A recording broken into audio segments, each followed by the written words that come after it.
Karomah adalah anugerah dari Allah yang secara bahasa berarti kehormatan atau kemuliaan.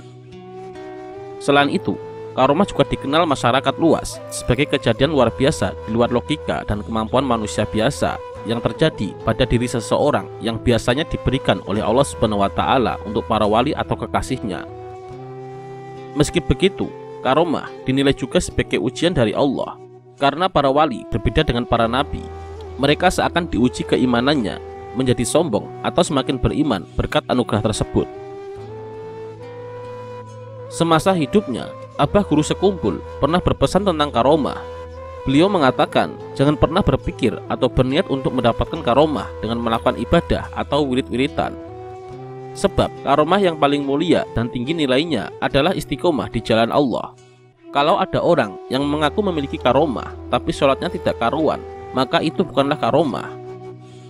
Abah Guru juga berpesan agar jangan tertipu dengan segala keanehan atau keunikan. Abah Guru sendiri merupakan ulama yang banyak sekali memiliki karomah. Meski begitu, beliau selalu bersikap tawaduk dan sederhana, sehingga membuatnya mencapai makom yang tinggi. Sebagian kisah karomah dari Abah Guru Sekumpul diantaranya adalah mengetahui makam waliullah. Suatu hari Abah Guru Sekumpul berburu burung. Ketika sampai di padang karang, beliau mendengar suara zikir La ilaha illallah. Spontan, beliau pun berjalan naik ke kampung Karang Tengah mencari asal suara itu. Ternyata zikir itu berasal dari makam Tuan Guru Haji Abdullah Khatib. Kemudian beliau langsung berziarah, dan setiap tengah malam bulan terang, Abah Guru Sekumpul melakukan ziarah ke makam tersebut. Kopiah pemberian Abah Guru. Salah seorang jamaah Abah Guru berkisah, di kampung saya, dahulu ada sopir taksi yang disatar oleh seorang habib untuk mengantarkan ke rumah Abah Guru Sekumpul. Sopir ini berkisah, ramah-tamah yang luar biasa yang dilakukan oleh Abah Guru terhadap seorang tamu. Pada saat ramah-tamah, sopir ini mengaku kalau jarang sholat. Ketika berkata seperti itu, ia diberi sebuah kopiah oleh Abah Guru Sekumpul. Sopir itu berkata, sejak memakai kopiah itu, rasanya terbuka hati untuk selalu melakukan ibadah dan tidak mau lagi meninggalkan sholat. Buah rambutan yang seketika ada di tangan.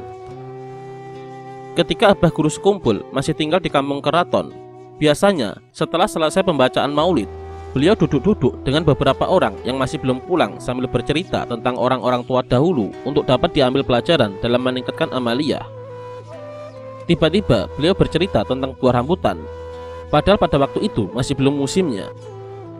Dengan tidak disadari dan diketahui oleh yang hadir, beliau mengacungkan tangannya ke belakang, dan ternyata di tangan beliau terdapat buah rambutan yang masak. Maka heranlah semua yang hadir melihat kejadian hal tersebut, dan kemudian rambutan itu pun langsung beliau makan. Menurunkan hujan. Pada saat musim kemarau yang panjang, di mana hujan sudah lama tidak turun sehingga sumur-sumur sudah hampir mengering, maka cemaslah masyarakat ketika itu dan mengharap agar hujan bisa turun. Melihat hal yang demikian, banyak orang yang datang kepada Abah Guru mohon minta doa beliau agar hujan segera turun.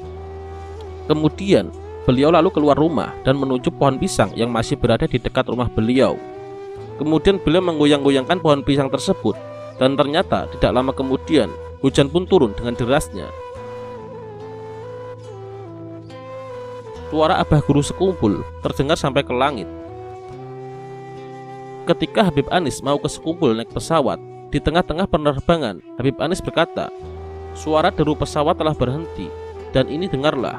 Suara Guru Zaini sedang membaca maulid terdengar sampai ke atas langit. Dan semua rombongan kemudian mendengarnya dengan sangat jelas maulid yang dibacakan oleh Abah Guru Sekumpul. Melunasi hutang tanpa diberitahu. Suatu hari, Habib Maksum dari Pasuruan bertamu ke rumah Abah Guru Sekumpul. Di perjalanan, beliau berkata, jika Guru Zaini itu betul-betul wali Allah, maka hutangku 21 juta rupiah lunas. Sampai di kediaman Abah Guru, beliau pun disambut dengan ramah dan dipersilakan duduk. Ketika beliau berdua sedang bercakap-cakap, beberapa saat kemudian tiba-tiba datang seseorang menyerahkan cek kepada Abah Guru. Abah Guru kemudian memberikan cek tersebut begitu saja kepada Habib Maksum. Padahal Abah Guru belum sempat melihat jumlah yang tertera dalam cek tersebut. Abah Guru pun berkata, untuk melunasi hutang. Lalu Habib Maksum melihat jumlah yang tertera di cek tersebut. Beliau pun terkejut, jumlahnya 21 juta, persis jumlah hutang yang dia miliki. Padahal Habib Maksum belum menyatakan apa-apa kepada Abah Guru sekumpul tentang hutangnya. Di sini kita melihat karomah beliau sekaligus kemurahan hati beliau dan bersihnya hati beliau dari cinta dunia.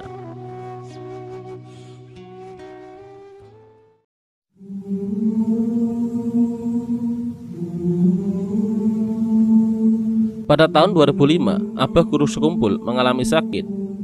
Kemudian atas saran dan permintaan Gubernur Kalimantan Selatan serta kesepakatan keluarga, Abah Guru sekumpul akhirnya dibawa berobat ke Rumah Sakit Mount Elizabeth Singapura selama 10 hari. Kemudian pada Selasa malam beliau pulang dan tiba di Banjarmasin. Keesokan harinya, tepat pada hari Rabu 10 Agustus 2005 pukul 5:10 waktu setempat, setelah mengucapkan lafaz Allah, Allah, Allah, Abah Guru menghembuskan nafas yang terakhirnya dan berpulang ke rahmatullah. Beliau wafat dalam usia 63 tahun miladiah atau 65 tahun hijriah. Sang waliullah al-arif billah Syekh Muhammad Zaini Abdul Ghani al-Banjari, tokoh panutan ini, meninggalkan kita semua. Setelah sholat subuh, terdengarlah pengumuman corong mikrofon musola Ar-Raudhah yang memberitahukan tentang wafatnya Abah Guru.